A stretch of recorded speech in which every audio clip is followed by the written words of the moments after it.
the old trading post set up and everything for the big opening of the season. They chose the hard way every single day. But what happens to a mountain man's legacy when the fire finally goes out? America watched them survive the impossible for 12 seasons, but even the toughest spirit has a breaking point. Two of the most beloved figures in mountain men history are gone, and the stories behind their passing are as raw and unfiltered as the lives they led. From the remote peaks of Montana to the deep woods of North Carolina, the silence they left behind is deafening. Tonight, we're looking past the edited footage to find out what really happened when the cameras stopped rolling and how the wilderness finally claimed its own. This is the 2026 update you haven't heard. Preston Roberts, the quiet heart of Turtle Island.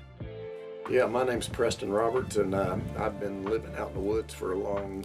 Eustace Conway got the screen time. Preston Roberts got the respect. That distinction matters. Because on a show built around larger-than-life personalities doing extraordinary things in extraordinary places, Preston Roberts was something rarer. He was the person who made the extraordinary possible for someone else, quietly, consistently, without needing the spotlight to feel the value of what he was doing. And when he was gone, the gap he left was felt by everyone who had watched. Preston James Roberts was born on July 17, 1957 in Westfield, New Jersey. He grew up in Brevard, North Carolina. From the beginning, he was drawn to the outdoors in a way that went beyond recreation. It was orientation, a way of understanding where he fits in the world. He was not a man who needed to explain himself to anyone.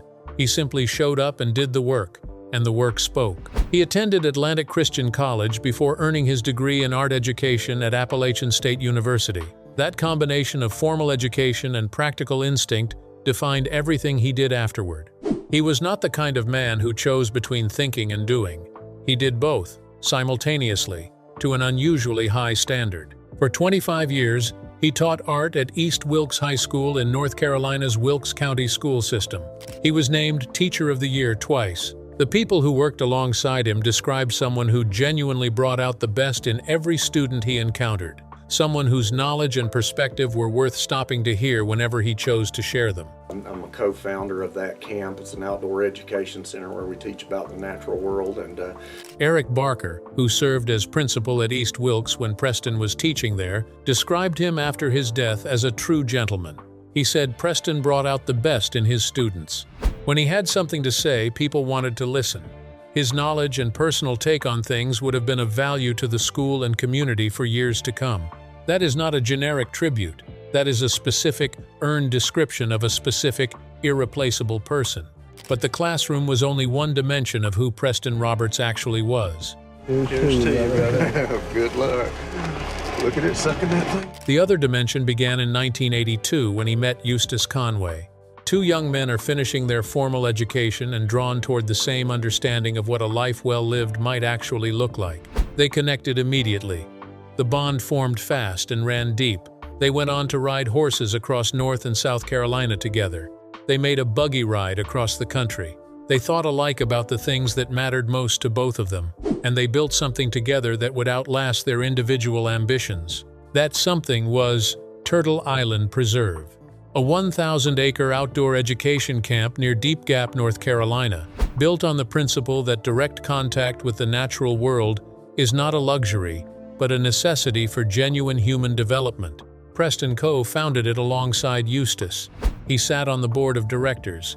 He taught there across 3 decades of summers and seasons. He poured into it the same depth of commitment and the same quality of presence that he brought to everything else. The Turtle Island Preserve statement released after his death described him in terms that said more than any highlight reel could.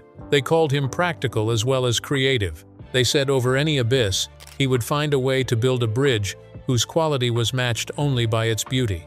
They said his life and spirit were infused all over Turtle Island, in the buildings, in the ceremonies, in the land itself, in the misty mountain air. That is not poetic exaggeration, that is the testimony of people who watched him work every day for 30 years. Preston appeared in Mountain Men from Season 1, not as a main cast member in the conventional television sense, as a presence, a constant, the steady voice that balanced Eustace's intensity, the practical hand that turned vision into reality, the friend who showed up when things got hard and stayed until they got done. Viewers responded to that, not with the loud enthusiasm reserved for dramatic moments and near-death encounters with predators, with the quieter, deeper kind of appreciation people feel when they recognize someone as genuinely good. That quality of goodness is not common on television.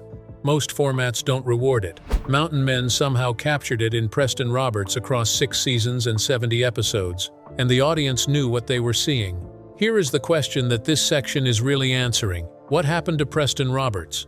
And how quickly did it happen? The answer to the second part of that question is the one that makes his story so difficult to sit with. In the summer of 2017, Mountain Men's 6th season was in the middle of airing. Preston had appeared in the season finale. He was 60 years old. He was actively teaching at boys' camp on Turtle Island. He was present, engaged, and doing exactly what he had always done. 3 weeks later, he was dead. A large, inoperable tumor on his liver. The medical picture that emerged was unambiguous and merciless. The tumor was obstructing the flow of blood and oxygen to his organs. The obstruction had progressed faster than any treatment could realistically intervene. There was no extended battle. There was no prolonged period of adjustment. The diagnosis and the end arrived within the same devastating 3-week window. 3 weeks before the discovery of the tumor, Preston Roberts was teaching at summer camp. That detail carries a particular weight. He was not declining slowly in a way that allowed the people who loved him to prepare. He was simply present, and then suddenly, he was not. The shock of that speed is something the Mountain Men community has never fully stopped processing. At 3:30 in the afternoon on July 24, 2017, Preston Roberts took his last breath. He was in the arms of his beloved wife Kathleen, surrounded by family and loved ones. At age 60, Eustace Conway announced his passing on Facebook. The words he used were not elaborate. They did not need to be. Rest easy, Preston James Roberts. The loss and sadness we feel are indescribable. That sentence carried everything that needed to be said. Hundreds of people from the Turtle Island community gathered to celebrate his life in the days that followed. Girls' camp was still in session at the preserve when he died. Eustace asked people to be sensitive to that fact. Even in the announcement of his closest friend's death, the work of the place Preston had helped build was being protected. He was laid to rest on the north side of Morning Watch Hill, at the heart of the camp he had co-founded, in the ground of a place that bore his fingerprints on almost everything that mattered. His widow, Kathleen, remained on staff at Turtle Island Preserve. His son, Joseph Roberts, appeared in several episodes in the seasons following Preston's death, bringing something of his father's presence back into the show. The production company Warm Springs established a scholarship in Preston's name to support students from Wilkes County, the same students he had taught and shaped and sent forward for 25 years. On the 1-year anniversary of his death, Eustace wrote that he was still crying, still grieving the loss of a friend whose absence had created a chasm that simply could not be filled. Some friendships run that deep. The kind where the other person's presence was so woven into your daily life and your sense of what was possible that their absence changes the shape of everything. But it's just kind of quiet. That was Preston Roberts and Eustace Conway. That was what Mountain Men lost in the summer of 2017. And as enormous as that loss was, the show's audience would eventually face another one. Jason Hawk, the bladesmith who fought to the end. Jason Hawk could forge a blade from raw steel with his bare hands. He could teach you to track an animal through dense Arkansas woodland without leaving a sound. He could break down a survival situation into its essential components and walk you through every step of staying alive. He held a 5th-degree black belt in Dos Pares Eskrima, a Filipino-style martial art, trained under Grandmaster Christopher Petrelli. He had spent decades accumulating rare and difficult skills the way other people accumulate possessions. He was the kind of man who mastered things, completely, without shortcuts. You don't find a plane every day. This is neat.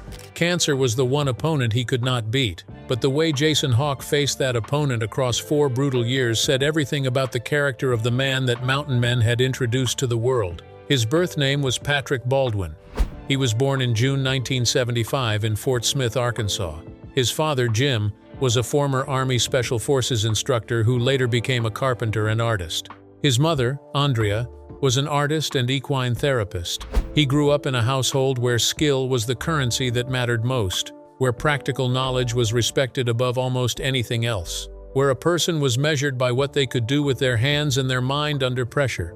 His father adopted the surname Hawk in honor of the years spent skydiving. It was an act of deliberate self-reinvention that Jason understood and respected deeply.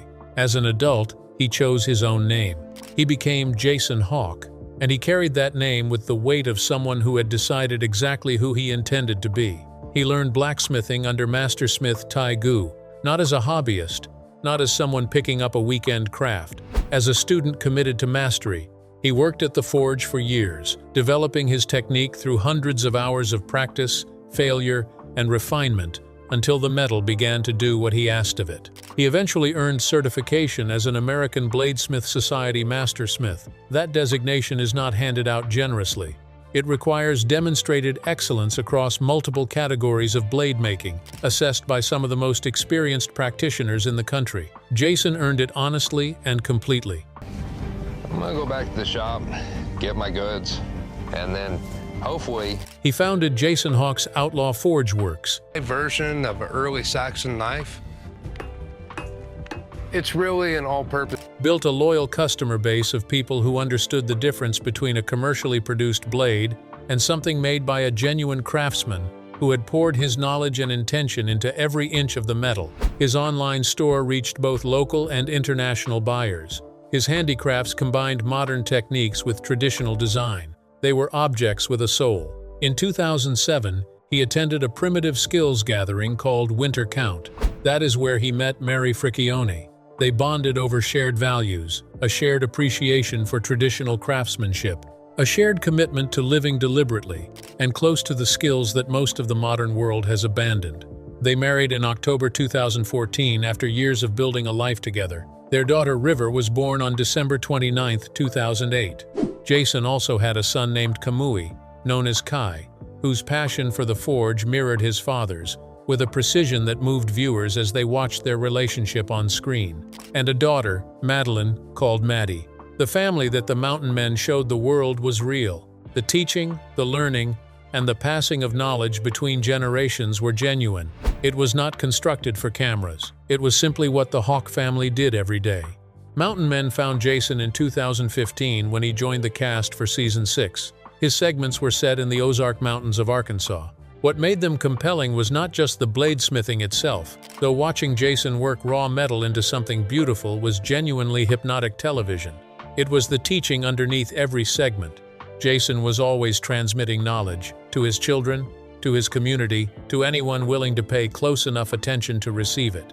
The intergenerational dimension of his storylines became the real narrative thread running through everything he appeared in. A father teaching a son the skills that mattered. A craftsman ensuring that the craft did not die with him. Season 7 featured Jason teaching his daughter, River, hunting techniques. Season after season, the forge kept burning, and the knowledge kept passing. He appeared in 49 episodes across 6 seasons before leaving the show after Season 9. The reason for his departure was not immediately clear to viewers. The production offered no detailed explanation. Fans speculated. And the truth, when it became known, was devastating. In late 2020, after nearly a full year of working through persistent pain without addressing it, Jason finally went to the doctor. Months of extensive tests confirmed what the pain had been signaling: malignant cancer. He was 45 years old. At almost exactly the same moment, the History Channel chose not to renew its contract with Mountain Men. The timing was brutal, with no cushion. His primary source of income disappeared at the precise moment his medical costs were about to become the most significant financial reality his family had ever faced. The family had no comprehensive health insurance.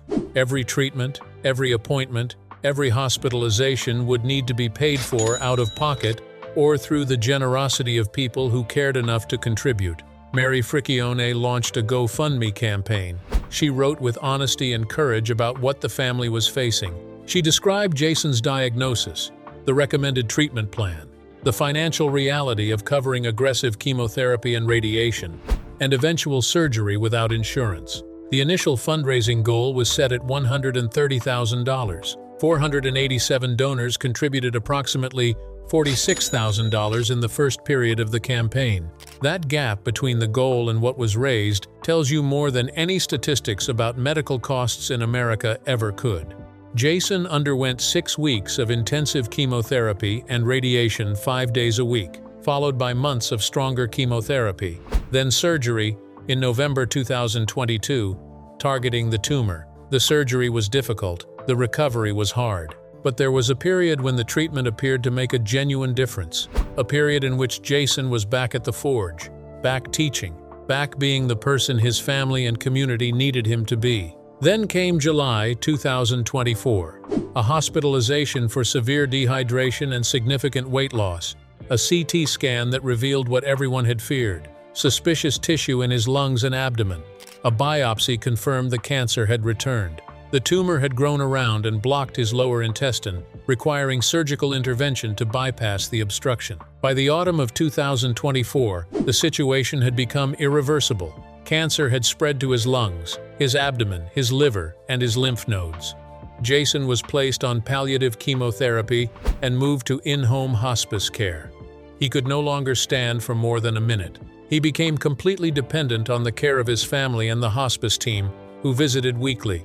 Mary's updates to the community across this period were acts of extraordinary courage.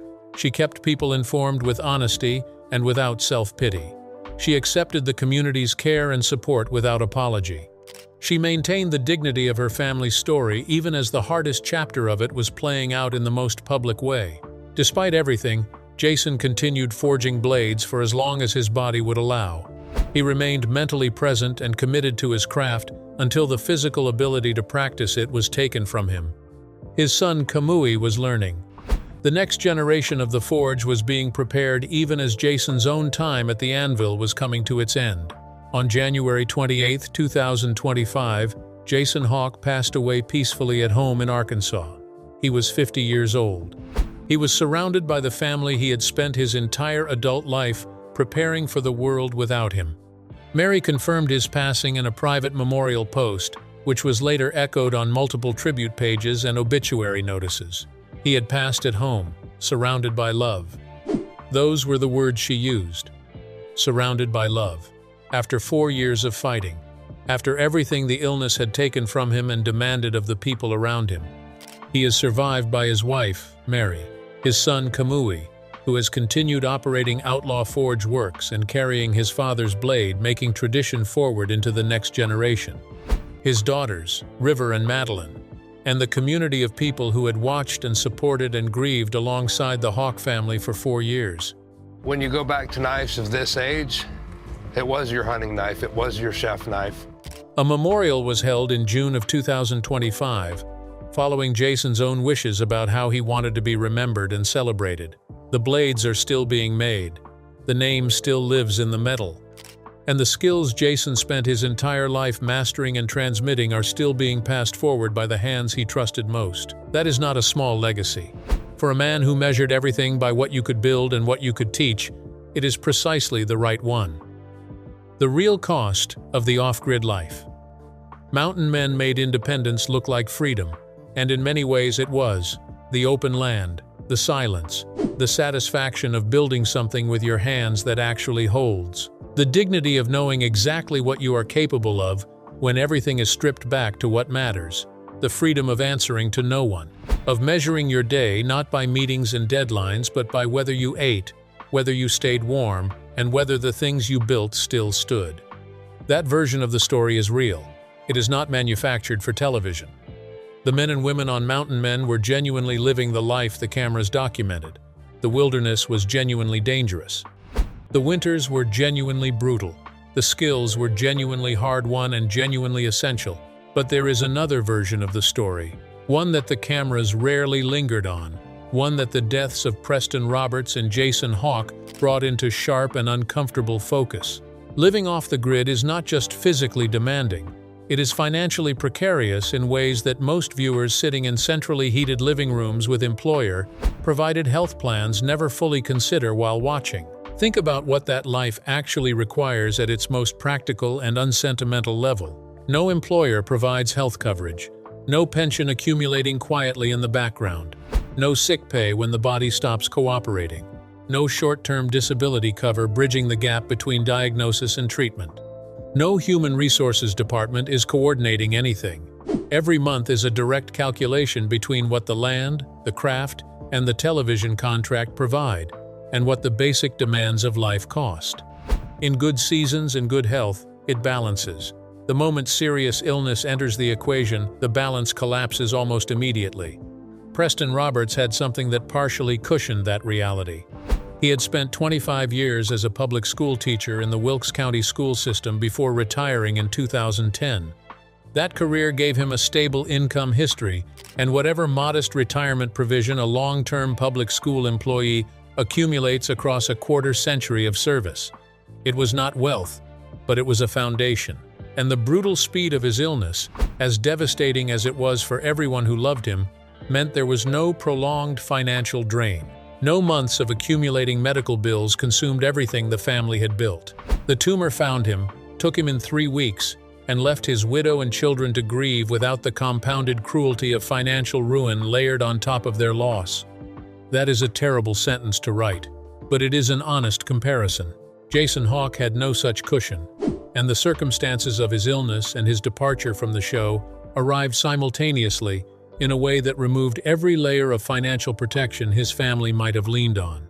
Here is the picture in its plainest terms. Jason was diagnosed with malignant cancer at 45 years old in late 2020. In almost exactly the same period, the History Channel chose not to renew its Mountain Men contract. The primary income source that had been supporting his family was removed at the moment his medical costs were about to become catastrophic. The family had no comprehensive health insurance to absorb what was coming. Out of pocket meant exactly that. Every scan, every chemotherapy session, every hospitalization, every surgical procedure, every hospice visit had to be funded through whatever the family had saved, whatever the Forge could still generate, and whatever the community was willing to contribute. Mary Friccione's GoFundMe campaign set a target of $130,000. It raised approximately $46,000. That gap is not a commentary on the generosity of the Mountain Men community, which showed up with genuine care and genuine financial contribution from 487 donors across the campaign. It is a commentary on the scale of what advanced cancer treatment costs in the United States when there is no insurance infrastructure to absorb any of it. $46,000 sounds significant. Against 4 years of cancer treatment without insurance, it is a fraction of what the family needed, and Jason's situation was not unique. It was representative. It was the financial reality of a life built entirely outside conventional employment structures, meeting the most expensive medical crisis that life can produce. The romantic image of self-sufficiency has a specific and powerful appeal in a world that often feels overcomplicated and over-mediated. Mountain Men understood that appeal and built a successful television franchise around it. But self-sufficiency has a ceiling that becomes visible the moment something happens that no amount of wilderness skill, physical toughness, or sheer determination can address. Cancer does not care how well you can read a landscape. It does not care how many seasons you survived, temperatures that would end most people in 48 hours. It does not care how perfectly you can tan a hide or forge a blade or track an elk across snow-covered ground.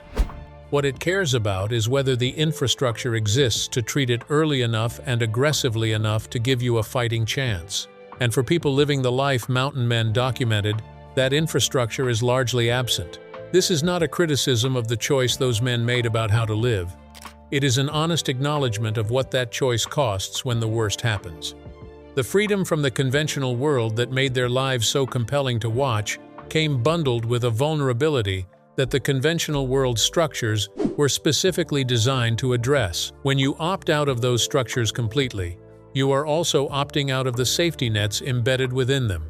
Both Preston and Jason faced their illnesses with the same character they brought to everything else in their lives. That needs to be said clearly and without qualification. Preston died quickly in the arms of his wife. His last days were full of family and friends rather than drawn-out suffering. The Turtle Island community surrounded him in the way communities built on genuine connection know how. His widow, Kathleen, remained on staff at the preserve. His memory was honored through a scholarship that carries his name forward into the next generation of students he never got to teach. Jason fought for 4 years. He returned to the forge for as long as his body would allow him to stand at it. He kept teaching Kamui. He stayed present and committed to his people until the physical ability to do so was taken from him. His wife faced 4 years of relentless difficulty with a public composure and honesty that the mountain men community responded to with sustained care and attention. His son has continued the forge. The blades are still being made.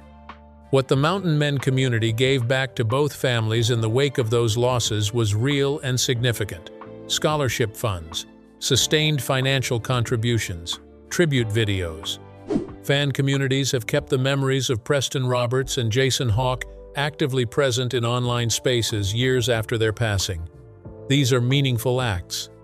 They do not solve the structural problem revealed by both men's situations, but they demonstrate something important about the kind of audience mountain men built. A loyal one, a genuinely caring one, an audience that understood at some level that the men on that screen had given them something real, and that real things deserve real recognition when they are lost. The wilderness did not take Preston Roberts or Jason Hawk. Cancer did. In both cases, without adequate financial protection. In Jason's case, without even the income his television work had been providing. Those are uncomfortable facts. They do not diminish the legacies. They are simply the full picture of what those legacies cost. Rumors, misinformation, and who is still alive. When a show builds the loyalty mountain men built, false death headlines spread faster than the truth ever could. That is not an exaggeration. It is one of the more uncomfortable realities of the internet age. A rumor about a beloved television personality's death generates thousands of shares within hours. The correction almost never travels as far or as fast. And for the families of the people being falsely reported dead, the experience is genuinely distressing. So let's be direct and factual about where things stand in 2026. Across the show's entire history, 13 seasons, hundreds of episodes, dozens of cast members appearing across more than a decade, there are exactly 2 confirmed deaths. Preston Roberts, who passed on July 24, 2017, and Jason Hawk, who passed on January 28, 2025. 2. That is the verified number. Everything else circulating online needs to be treated with serious skepticism until it is confirmed by credible sources. Fan forums, clickbait thumbnails, and aggregator websites have repeatedly published false or inaccurate claims about cast members who are very much alive. Here is what we actually know about the surviving cast as of 2026. Slowly, but... Tumor, the man who became mountain men's most recognizable face across 153 episodes between 2012 and 2025. The former rodeo cowboy from Illinois who built a log cabin in the Yak River Valley of Montana and spent decades tanning hides alongside his wife Nancy. Tom is alive. He and Nancy relocated from Yak Valley to Florida in his later years, a decision driven by health considerations and the physical demands of Montana winters on a man in his 80s. The move surprised fans who had associated him so completely with that specific piece of Montana wilderness. But Tom Orr is alive and well. Eustace Conway, the man behind Turtle Island Preserve in North Carolina's Blue Ridge Mountains. 136 episodes between 2012 and 2023. Eustace is alive. He stepped back from the show after season 11, but has remained deeply connected to Turtle Island and its mission. The preserve was significantly affected by Hurricane Helene in late 2024, prompting the nonprofit organization to reach out to supporters for donations to assist with recovery. Eustace has been actively involved in that recovery work. He is very much present and operating. Marty Mayaroto, the Alaskan trapper and bush pilot who appeared in 120 episodes. Marty is alive. He left the show after season 8 to spend more time with his family and retired from his work as a smoke jumper and pilot with the Alaska Fire Services. He returned to Mountain Men in the 13th season in 2024, this time alongside his daughter Noah, who had grown into a teenager since his original run on the show. His Instagram has been quiet since 2020, but his daughter Noah remains active online and has kept followers updated on their family life, including her high school graduation in 2025. Rich Lewis, the Montana mountain lion hunter who appeared in 83 episodes between 2013 and 2017. Rich is alive. He stepped away from the show after season 6, citing age and the physical demands of his mountain lion hunting work. He has returned to a quieter life in Montana's Ruby Valley with his wife Diane and his pack of hounds.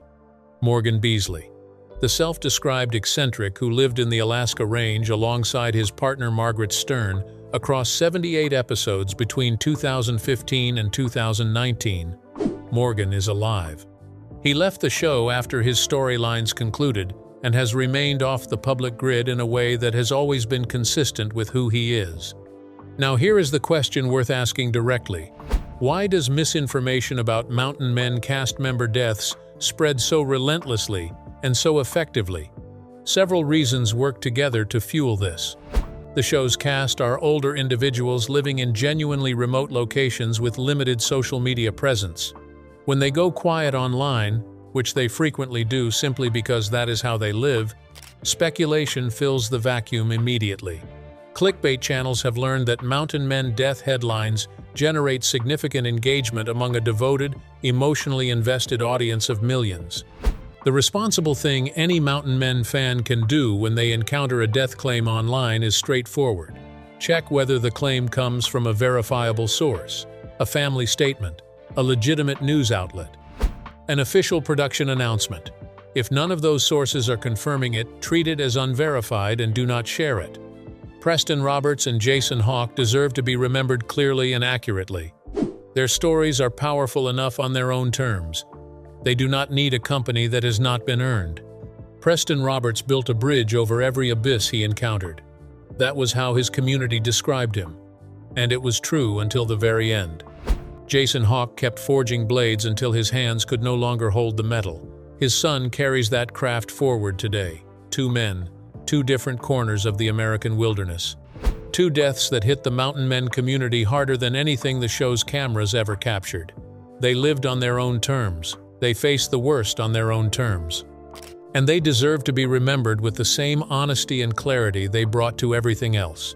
If this story meant something to you today, share it. Leave a comment below telling us what Preston or Jason meant to you.